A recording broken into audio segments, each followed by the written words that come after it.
happening in the Middle East, West Asia for us, and all of these developments back to back that have been taking place, it has now been escalating to a near war situation now, with the United States also now intervening as far as the surprise attacks under Operation Hammer that was carried out. Let's get you exactly the top 10 developments in the last 24 hours alone that is now taken out.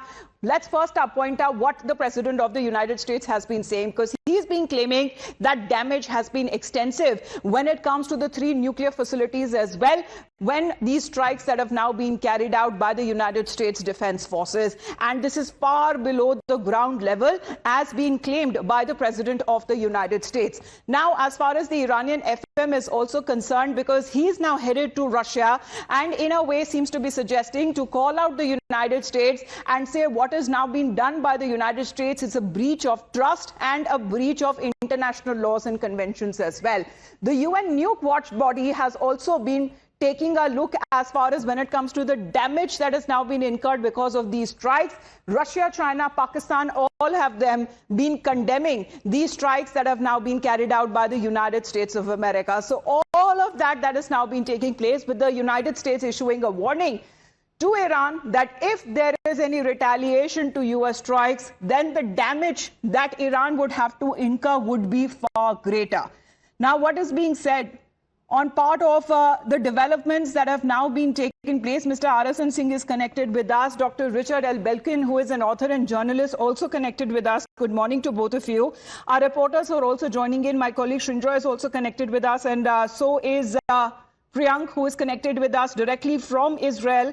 But we also talk about what the President of the United States has been saying. He's been referring to the recent military operation as Bullseye and obliteration, describing it as a decisive move to cripple Iran's nuclear facilities. Now, according to Donald Trump, Midnight Hammer operation has dealt monumental damage to Iran's nuclear sites, which significant destruction, according to President Trump, has now taken place below the ground level.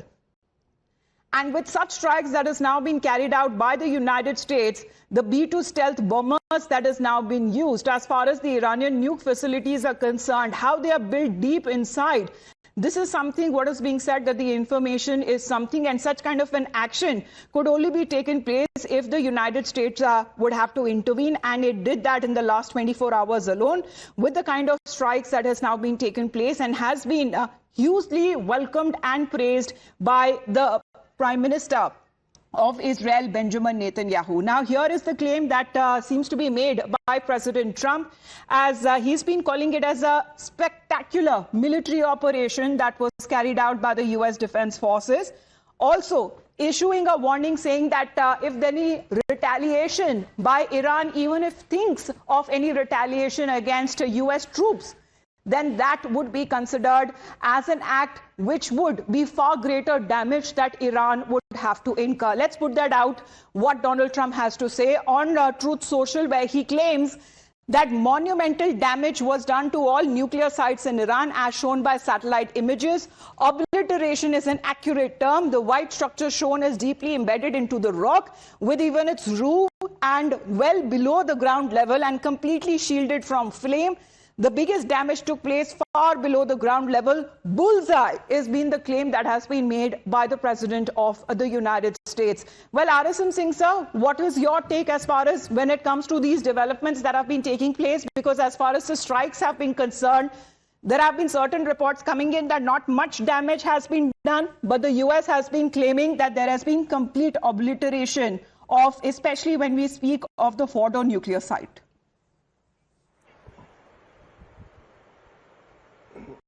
No, I'm told that this war gaming was going on for many months.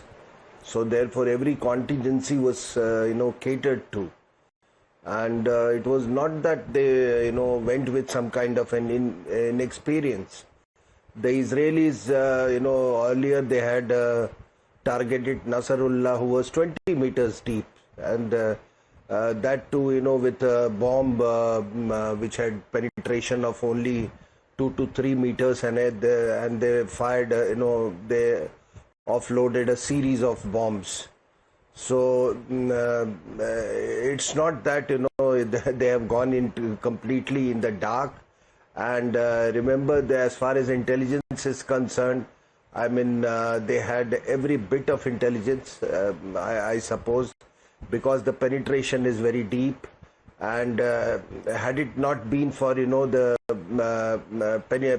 widespread penetration within Iran, this kind of, punishment or, offensive action would not have been successful. Now, having said that, some skeptics are saying that, not much damage has been done.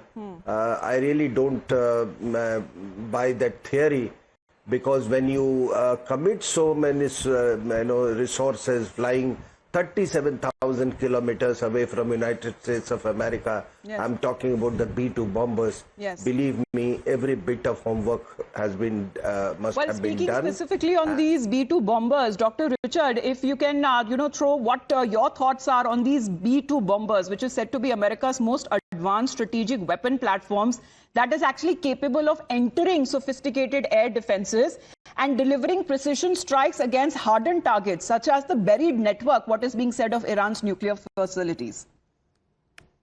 Yeah, so first of all, thank you for having me on. But by the way, if you get condemned by China, Russia, Iran, and Pakistan all in the same day, you must be doing something right. And in fact, that's just what happened. The B-2 bombers were needed. I mean, Israel could have finished off Iran. However, it would have taken longer. There would have been a lot more destruction and a lot more risk. With the B-2 bombers, they were able to take care of it quickly. However, I think the ambiguity that people are talking about only underscores why regime change really is the end game here. As long as there's any bit left, you cannot have such a malign regime as the mullahs in Iran. I also want to emphasize something very important. Yes. Over the last several years, an alliance of authoritarian states led by China, Russia, and Iran and North Korea have developed. And right now, the United States has just knocked off one of those pillars. Russia depends on Iran to conduct its war in Ukraine. China depends on Iran for its oil. And right now, all that's up in the air, and it's not clear what's going to happen. So I think President Trump has not just done something that's important for the Middle East, but he's done something that really addresses a geopolitical challenge that yes. freedom-loving nations but like the United States. Would that be a concern? Because doesn't mean a regime change would end the conflict once and for all. Because Donald Trump has been giving other statements, previously saying that he has no interest in the regime change, but now suggesting and floating the idea of MIGA, according to him, is make Iran great again. But does that guarantee that it would end the conflict once and for all? But in the meantime, we have another round of